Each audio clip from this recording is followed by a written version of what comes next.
Good morning. It's nice to be back with you again. This morning's lesson is God's attitude toward unity. God's attitude toward unity. And in this lesson, we're going to define unity, and we're going to look at the importance of unity for the church today. Importance of the unity for the church today. My first point this morning is, what is unity? What is unity? Well, I think of unity as being a oneness, being together. The Bible, nothing more hinders the church or hinders the growth of Christ's kingdom more than division. And this we have to be mindful of. It doesn't take long for men to mess up perfection. God has made the Bible perfected. He has already perfected it, and we've seen so many things that have gone wrong today. But nothing more hinders the growth of Christ's kingdom more than division.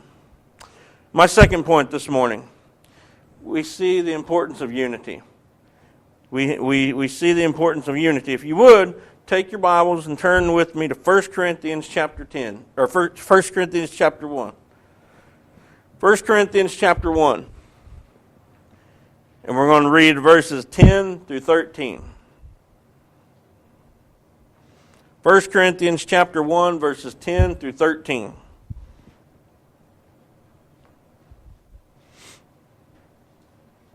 Now I exhort you, brethren, by the name of our Lord Jesus Christ, that you all agree and that there be no divisions among you, but that you be made complete in the same mind and in the same judgment. Verse 11.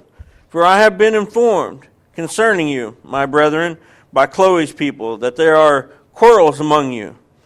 Verse 12. Now I mean this, that each one of you is saying, I am of Paul, I of Apollos, I of Cephas, and I of Christ. Has Christ been divided? Paul was not crucified for you, was he? Or were you baptized in the name of Paul? But we're going to stop there. But we see in verse 10, we be of the same mind and the same judgment. We should have no divisions. We should have no divisions. We should be made complete in the same mind and in the same judgment. Jesus prayed for unity. Jesus prayed for unity. If you would, turn with me to John chapter 17.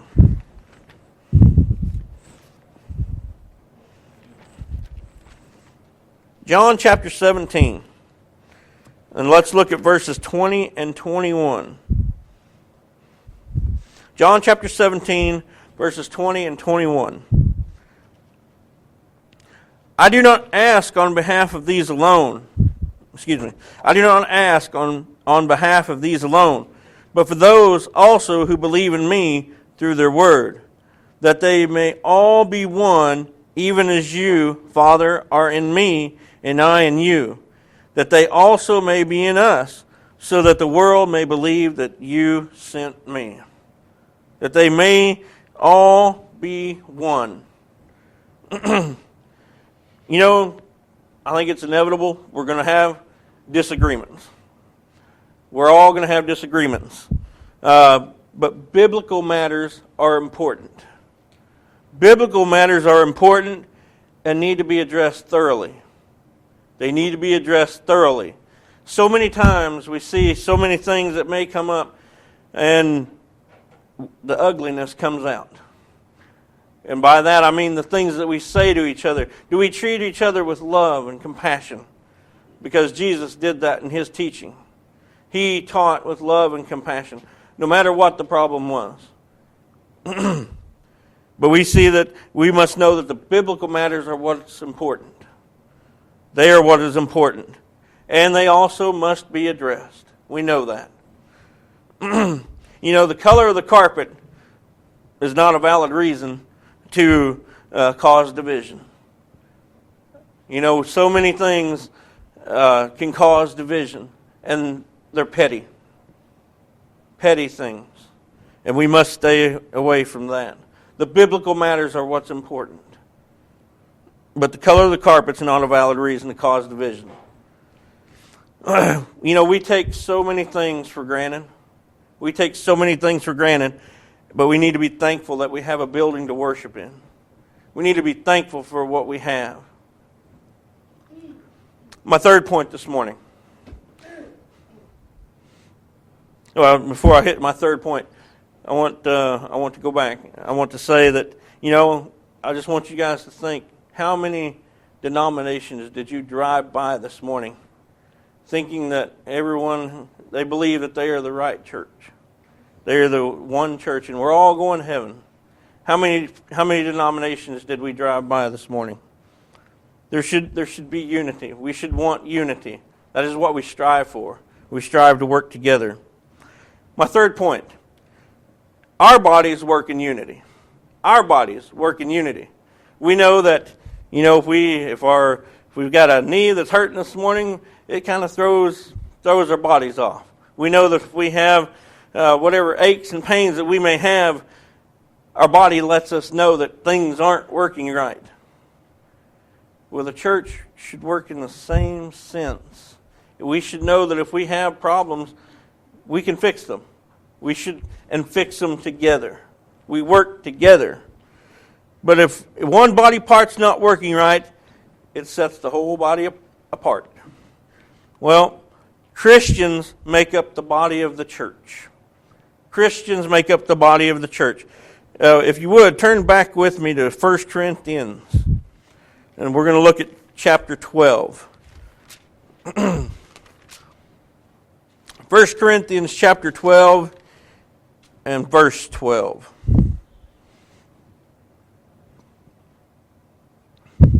For even as the body is one, and yet has many members, and all the members of the body, though they are many, are one body, so also is Christ.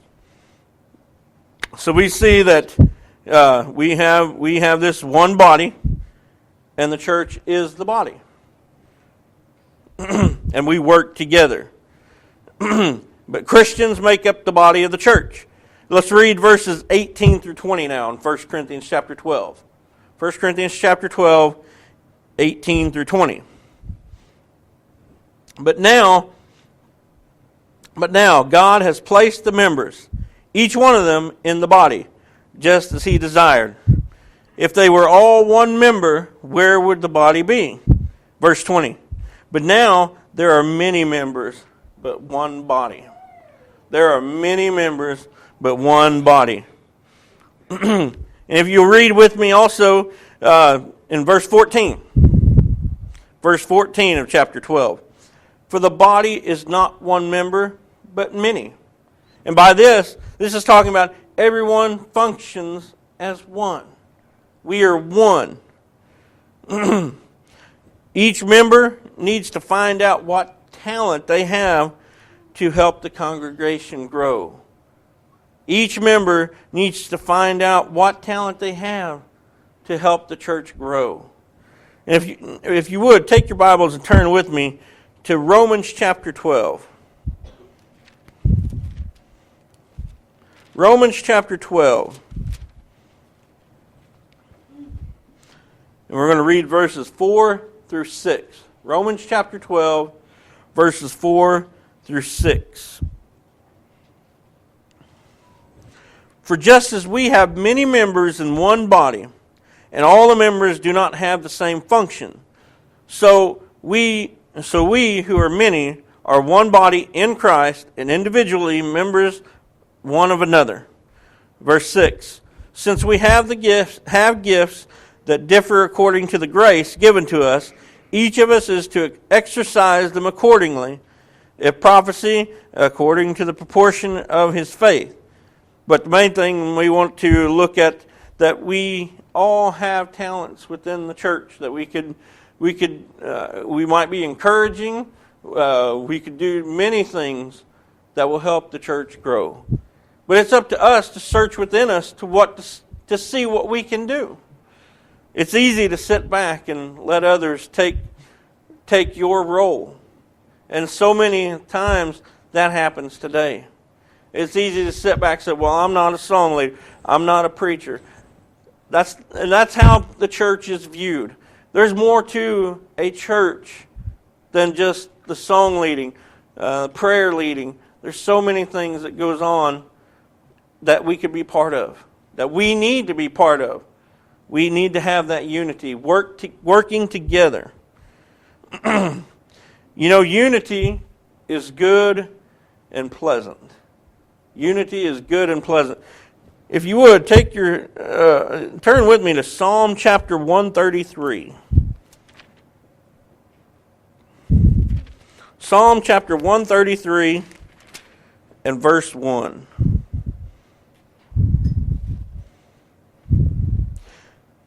Psalm chapter 133 and verse 1. Behold, how good and how pleasant it is for brothers to dwell together in unity. So we see it's good and how pleasant it is when we're all working as one. I love sports. It's one of my favorite things. And it helps me to put things in perspective. Because we see so many times, teams work together. Especially those that win a lot of games. They know how to work together. If one part is missing, then it throws the whole team off. And they don't exceed. They don't succeed. But they work together. That's how the church is. We are working together. We are trying to help each other out, help others to get to heaven.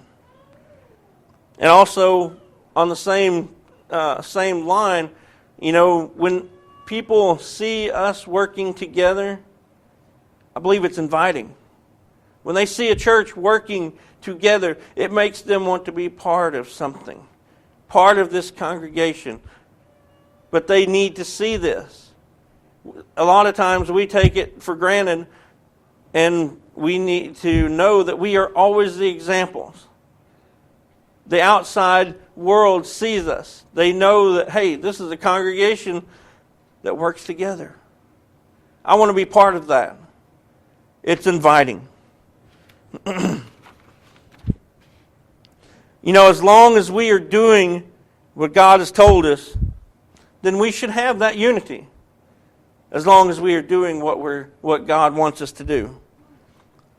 Paul condemned the church at Corinth because they had divisions.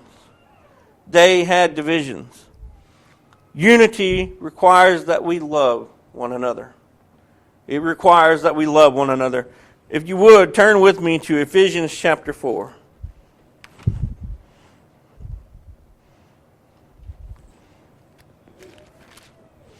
Ephesians chapter 4, let's look at verse 15. Ephesians chapter 4 and verse 15.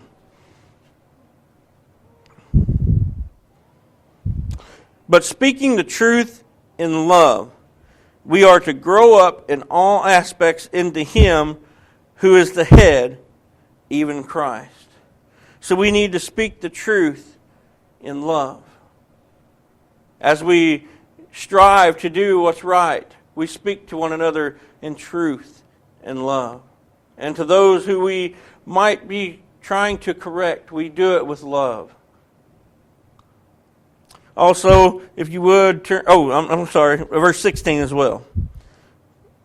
Chapter 4 and verse 16. Ephesians chapter 4, verse 16. From whom the whole body, being fitted and held together by what every joint supplies, according to the proper working of each individual part, causes the growth of the body for the building up of itself in love. So unity requires that we love one another. If you would, turn with me to 1 Peter chapter 3. 1 Peter chapter 3.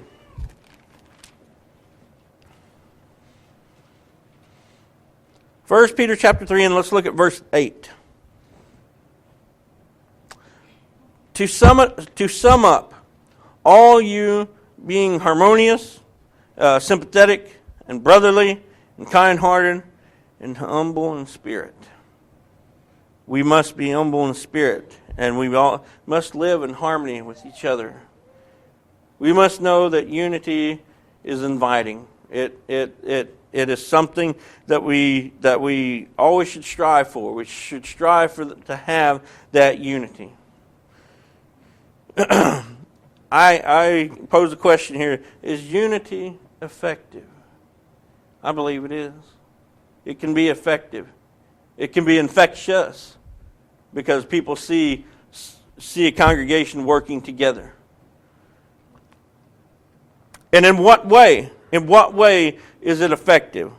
Well, they see it working together. It's inviting. It makes others want to be part of that congregation. But we need to put our hands to the plow and work. We need to put our hands to the plow and be workers for the kingdom. We all have certain things that we can do. We must find those things. We must find those things and search within ourselves. If you would, turn with me to 1 John chapter 1. 1 John chapter 1. Let's read verses 5 through 10. This is the message we have heard from him and announced to you, that God is light, and in him there is no darkness at all. If we say that we have fellowship with him and yet walk in the darkness, we lie and do not practice the truth. But if we walk in the light, as he himself is in the light, we have fellowship with one another. And the blood of Jesus, his Son, cleanses us from all sin. Verse 8. If we say that we have no sin, we are deceiving ourselves, and the truth is not in us. If we confess our sins, he is faithful and righteous to forgive us our sins and to cleanse us from all unrighteousness. Verse 10. If we say that we have not sinned, we make him a liar, and his word is not in us. And I want to go back in verse 6. If we say that we have fellowship with him, yet walk in darkness, we lie and do not practice the truth. We need to practice the truth. We need to search out the truth, because we have the truth right here in the Bible. The truth is, everything has been given to us. Everything that we need. Nothing outside. Like I said earlier, man, it doesn't take long for man to mess things up. We need to take the Bible for what it says, not for what it doesn't say. But we walk in the light, and he himself is in the light. We have fellowship with one another. And what a blessing that is to have this fellowship with one another. What a blessing it is. Hopefully we come filled each and every day, each and every week that we come together. We are happy and joyous as we do so. But it is nice to have that fellowship with one another.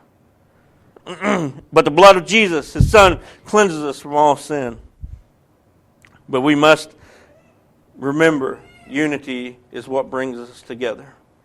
Unity is important to the church. If we don't have unity, we don't have anything. We need to be unified. In closing this morning, God does not want division. He doesn't want division. And if it was important enough for Jesus to mention, he prayed for it. I believe we should pray for the same thing. Pray that we have unity. Pray that we are unified, that we work together as one. We also work together as the body of Christ. We work together as the body of Christ. And then lastly, we need to love one another as we do so.